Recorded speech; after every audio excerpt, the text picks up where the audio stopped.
What's going on YouTube? It's your buddy Will from the What's Up in the Sky 37 channel. We're online at www.whatsupinsthesky.com and you are watching Space News for August the 13th already. No, August 12th, 2014. I was wrong. Well, by the time this thing gets edited and updated, usually it's the 13th. So I do my space news. I don't have any certain days I do it. I wish I could commit to like a schedule for you guys, but I'm so busy with work and just everything else going on in life. Especially since my dad passed away, I've taken on a lot more responsibilities than I used to. So I've got some good news. We've got about 3 or 4 new people that are going to be posting to the website. Keep an eye out for it. www.whatsupinsthesky.com. A lot of good stuff going on here now. I've got all the guys that are in the group here, like all the Mars guys, Mars Anomalies, Mars Unmasked, Truth Loader, Truth Seeker. Um, Kirsty, she's posting there. When they've got really good ones, they come post here. I post all my things here. Every time I'm done a video, I post it here. So there's a lot of stuff going around. So feel free to check the website out. Enjoy it. There's also a forum there. We're starting to get rocking and rolling. Sometimes we got some new people coming in. It's pretty fun. So like I said, it's a little bit different because it's off of it's off of this. See, one thing I don't like about YouTube is the fact that in order to carry a conversation, we have to do it under one video, and it's not like one spot. So here we can do it. There's forums. If you're interested in moderating a forum or you've been looking for somewhere to put your articles or possibly write, if you do the pictures, like the people who do just pictures, not videos, I want to post them. Right now it's an overabundance of just videos. Now there's also a good photo spot. If you go to Photos the Moon and you search through there's a lot of good lunar orbiter things, probably like 1,000 pages of anomaly from this torrent file I downloaded. Somebody had put all the anomalies together, so they're all out there. Um, Come check it out. Like I said, if anybody's interested in, I'm really looking for some people who can and work on this thing, possibly be you know, that they do their own graphics. Like a lot of people on Facebook I know, and I'm about to invite some people they do like their graphics and they tag it at the bottom. And I just want to give them a place to post it because we're getting a lot of hits rolling through here now. We're slowly starting to pick up pace. I mean, it's not, the UFO sightings daily by any means, but we've got a lot of hits and a lot of unique visitors are starting to come, and we've got people that come back all the time. So, and I'm going to be working on the layout a lot lately. This is how I first just set it up. What you do is you come here. If you want to sign up for it, if you want to post something on it, hit register and then shoot me an email and let me know you registered, what you have, what you want to do, and if it's a good fit. Like I said, I've got no problem. I'm all about free speech here, so whatever you want to say, you say, and let's just bring some more people to this realm and bring as many people as we can. As I said, I built it to have a place. The whole idea behind my channel was to basically have somewhere where everybody can come and see all the old anomalies, because if you go back to my beginning, like back when my first start videos, I've documented so many of the original like cool ones. I mean, some of my best videos were the ones before. Now I still go back and I visit them, but now it's more like all these new Mars pictures are coming down. Plus we have a lot of good people doing the Mars stuff, so it's a good place to just find everything in one spot. Everybody still gets, if you watch it here, they get a click on theirs. It's still, it still works out for them. So anyways, guys, the big news story for the day is yesterday's video for me is the water on Mars. No, I emailed NASA. I've tried to get a hold of them. I don't know what to do from here, guys. You guys got any idea what we can do? Maybe we can NASA start like a mail place where we are, like a mailing, an email thing. If anybody's got the idea, I will surely put it together and get it on my website or get it somewhere where we mass email these people. We want to find out what this is and why did the rover not go back and take a sample and dig up some of it? It makes no sense. Look, you can even see the water. Oops. Sorry. You can see the water that's dripped here, here, and then if you just look at it, you can see that the water's been dripping depending on, I guess, how much of something, whatever's there, it either seeps up or it possibly rains here. There's plenty of instances where we see the clouds that look just like rain clouds here on Earth. So to me, that's my #1 news article. My last video, you can go check that out. And if you keep going back one more video for that, this makes that possible in some ways. So check that out. And a lot of cool stuff going on here in space news as always. Let me get back to what we're doing. Let's see how long did I use that? 4 minutes talk. I hope you guys are still with me here. Talk a little bit about the website. So I'm excited about the website and excited about getting people to post. I got 10 people posting stuff now, and it's just a blast. So the clouds of Titan. Now, Titan, if you watch the movies here in America, um, the Hollywood movies, Titan's always like in Mission to Mars, Titan was the place where we were going to get saved. There's a lot of talk about Titan. Now, this just came out, Cassini, which has been roaming around for a long time taking pictures. All right, the animated sequence of Cassini images show methane clouds moving above the large methane sea on Saturn's moon Titan, known as Gary Mar. I guess that's what we say there. That's the correct pronunciation. But here, I guess, is the clouds that are forming. Interesting. I wonder how they know it's methane. I guess everything gives off their chemical signatures. They figured it out, but pretty cool. If you see them coming out of here, it looks like they're. It looks almost more like a little bit of an eruption to me. But here we go. Oops, I accidentally clicked on it. NASA's Cassini spacecraft recently captured images of clouds moving across the North Hydrocarbon Sea of Saturn's moon Titan. This renowned weather activity, considered overdue by researchers, could finally signal the onset of summer storms the atmospheric models have long predicted. So pretty cool.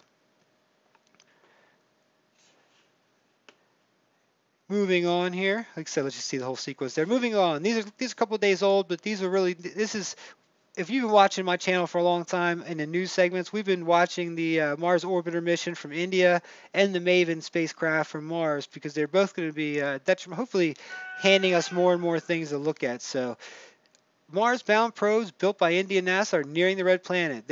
Both are on mission. They've done everything they need to. So let me read a little bit to you, then we'll keep moving. India's Mars orbiter mission is more than 80% of the way to Mars and performing well according to Facebook updated posted July 21st, which we already showed on that. I think we went over that back in July. The second craft, the Maven craft, is also performing well. Maven is scheduled to embark on its final approach to the red planet on September 21st, 1 week after MOM's arrival.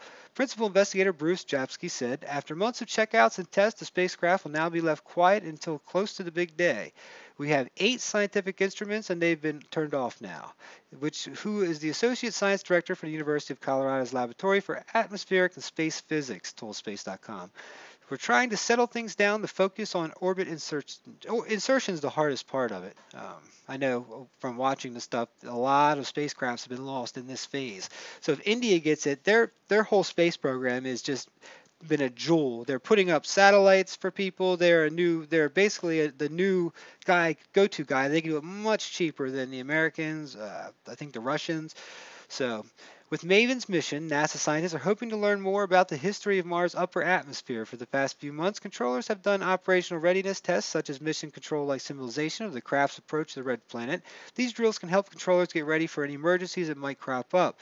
One important feature of the spacecraft is its ability to maneuver 6 hours or 24 hours before entering orbit if controllers find out the vessel is on the wrong path.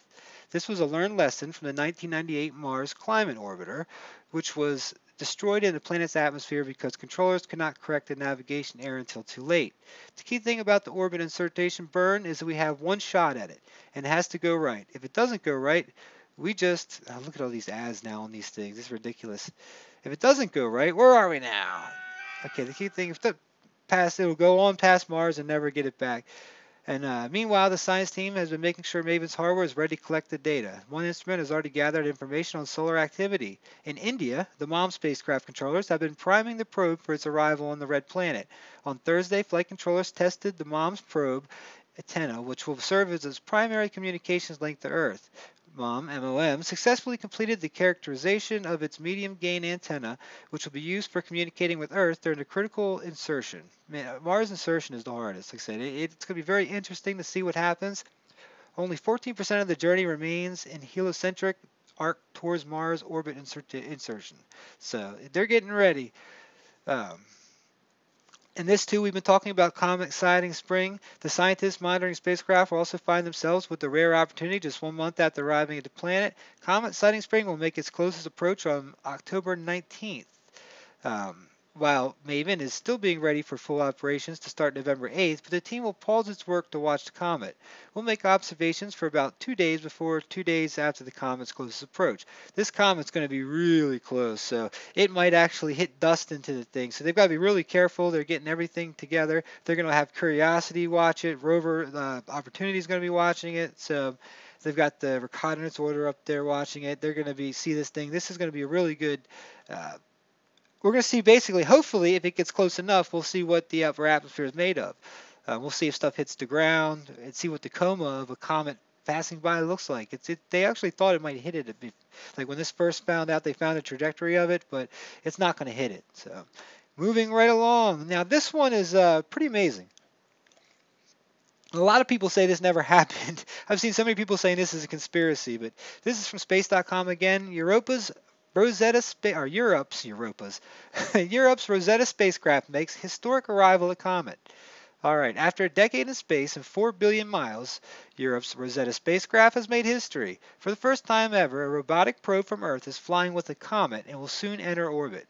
The ESA's Rosetta spacecraft arrived at its target comet 67P, that's what we're going to call it, today, basically this is August 6th, to enter a 10-year journey across the solar system. The spacecraft performs an engine burn that brought about 62 miles from the comet's surface.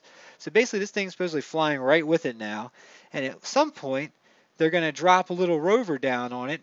Basically it's a lander, it's not necessarily a rover.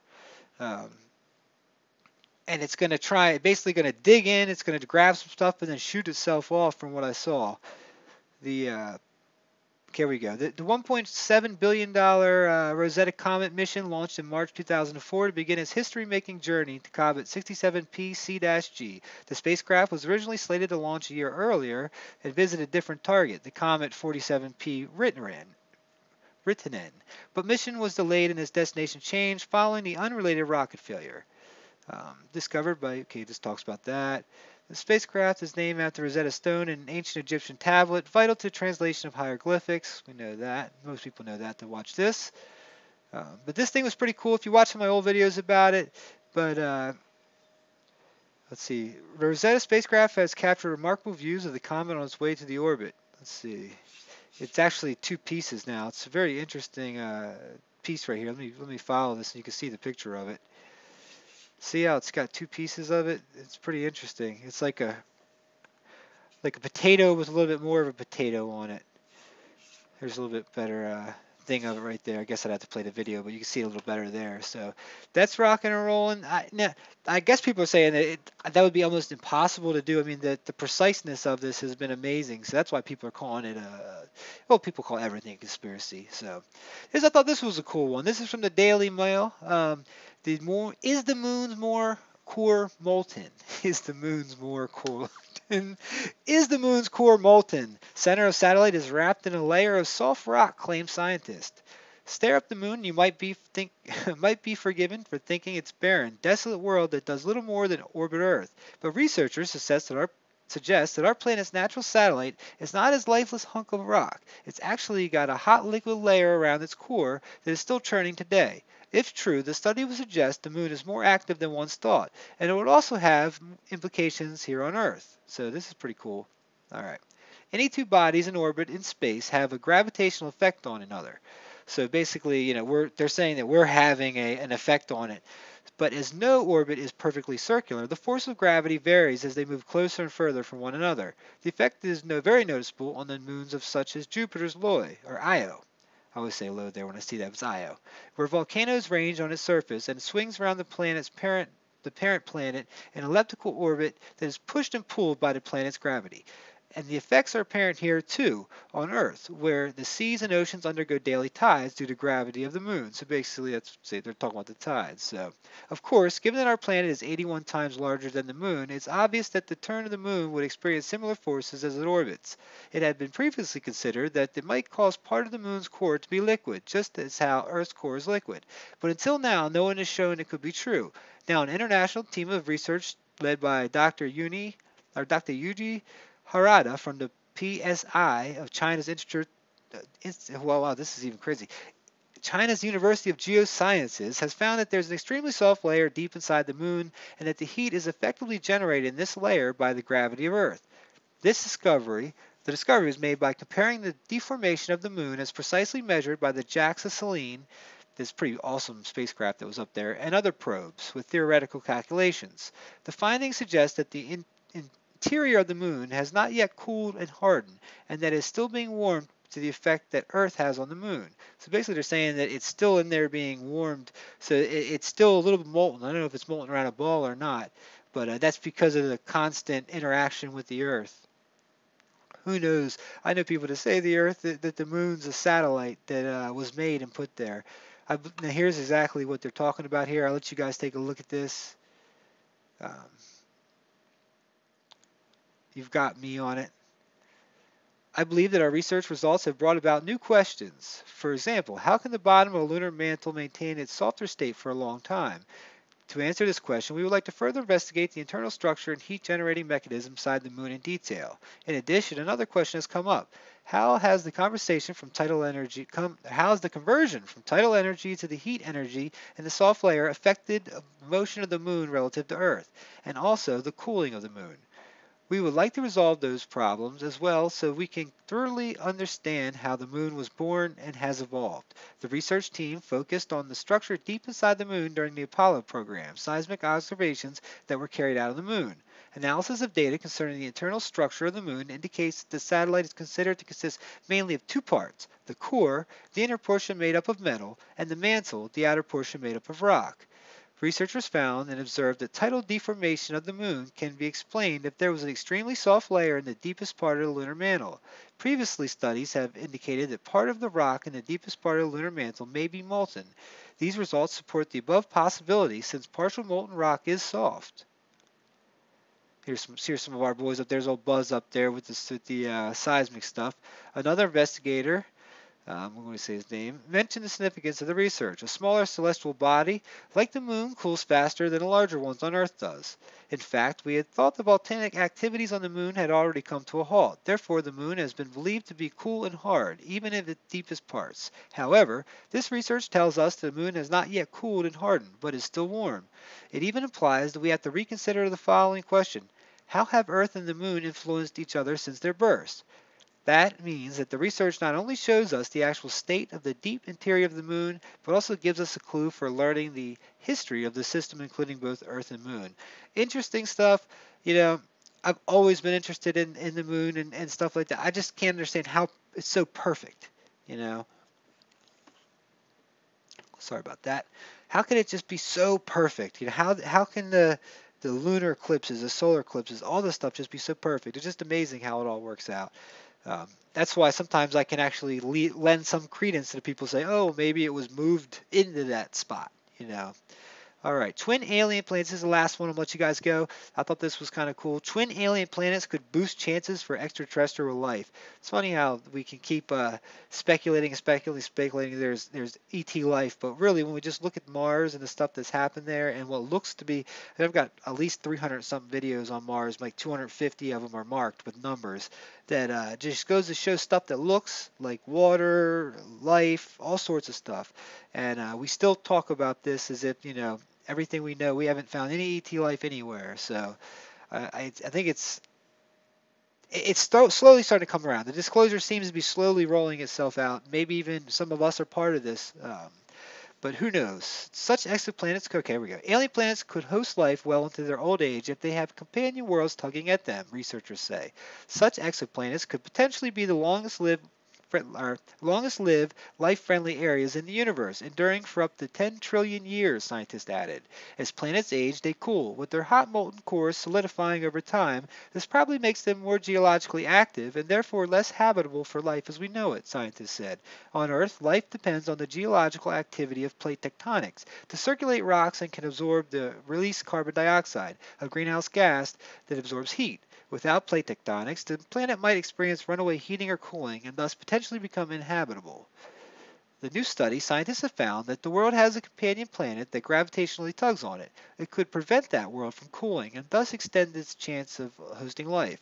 Maybe just like the last thing there with the moon, how the forces interact with each other. The researchers had analyzed red dwarf stars, also known as M dwarf stars. These stars are up to 50 times dimmer than the sun and up to less than 10% as massive. Red dwarfs are the most common kind of star, making up to 70% of the stars in the universe. And this fact has made scientists wonder if these red dwarfs might be the best places to look for alien life. Because there's life nearly wherever there's water on Earth, scientists typically define planets as possible habitable and their surface are warm enough to sustain water on their surfaces. Red dwarfs are cold stars, which mean their habitable zones are closer than Mercury is to the Sun, sometimes less than zero point 0.0 astronomical units, or one-tenth the average distance from Earth to the Sun. The average distance from Earth to the Sun is about 93 million miles. Red dwarfs are colder than the Sun, which means they burn fuel more slowly and live far longer. Prior research has suggested that the most readily discoverable Earth-sized habitable zone planets are likely to be about 10 billion years old, more than twice the age of 4.6 billion years old. Accordingly, or ordinarily, planet tectonics ends due to cooling long before the planet reaches 10 billion years in age. However, the researchers found that if this old world has a companion planet orbiting a bit further away from the star, this outer planet can pull the old world into the orbit and will keep it warm enough for plate tectonics. The scientists modeled a rocky planet, rocky companion planet pals. The scientists modeled a rocky planet with the same mass and diameter as Earth in a habitable zone of a red dwarf, just 10% of the Sun's mass. The red dwarf is about 1,000 times less luminous than the Sun, meaning its habitable zone is less than only 3% of an AU. Okay, the researchers modeled outer planets with masses equal to those of Earth, Neptune, Saturn, Jupiter, and larger. They found that the gravitational pulls of outer planets with a variety of masses and orbits can drag an inner rocky planet into an eccentric oval-shaped orbit. This means that the distance of the inner planet from its star changes over time. When the planet is closer to the star, the gravitational field is stronger, and the planet is deformed into into an American football shape. Studies co-author Robert Burns of the blah blah blah blah. When farther from the star, the field is weaker, and the planet relaxes into a more spherical shape. This constant tidal flexing causes layers inside the planet to rub against each other, producing warmth. This effect, known as tidal heating, which drives the volcanism on Jupiter's moon Io. For planets, the habitable zone around the low-mass star, tides raised on the planet, for the star can be very important. Leads to get talk about that. Oop, where'd it go? The rest of it just dropped. Okay. Perhaps in the distant future, after our sun has died out, our descendants will live on worlds like these. So basically what this is saying is they're looking for these other basically these other suns. There's a lot more of them out there. They're saying there's about 70% of them, and the planets would be a lot closer. But if they have other planets, and one in the middle, that pulls on it, we can keep them living much longer instead of burning out. So that just means more life possibly out there. And when I look up at these pictures from Hubble and stuff like that, I see nothing but the possibility. I see not just possibility, but life. Anywhere we go on Earth, we find life. Um, this water right here, or whatever liquid it is. NASA needs to come in and show this, and I'm trying to get back to it. Proves to me that life could have existed on Mars and could still be existing underwater on Mars right now. Um, so anyway, guys, that's space news for you. Once again, the website, if anybody's interested in putting up pictures for me or people that do the pictures, I'm going to be asking a whole bunch of people in the next month to join up. I said I've got 10 people so far that really do a good job. I just want to make something that is a place for people to come, can speak their mind without worry of being, prosecuted or somebody seeing it or, it's a enclosed place. And once I get enough people on the thing I can form, we could make it so only members can see it. So we've got about, I think, 260 members right now on the page. Um, that's not a huge number, but they're all good people. People actually come visit. So, all right, guys, what's up in the sky 37? My name is Will. I hope you enjoyed it. If you made it this far, I love you. You guys are the reason I do this. Have a good one. Much love to you. Hope you're having a good week. It's already, Tuesday? So it'll be, tomorrow's Wednesday. Friday will be here for you, guys. This weekend I'm doing a little barbecue out back and inviting people over to the pool. I set up that pool. If you guys have watched my channel, the whole pool thing was a nightmare. I had to change my liner, had to take everything apart. Every single bolt was stripped because it's a 10-year-old pool. I've been here 10 years now, so I've got the 10-year-old. Everything's falling apart here. So I'm actually going to enjoy it this weekend, have some people over. 25 minutes in. Much love to you. Peace.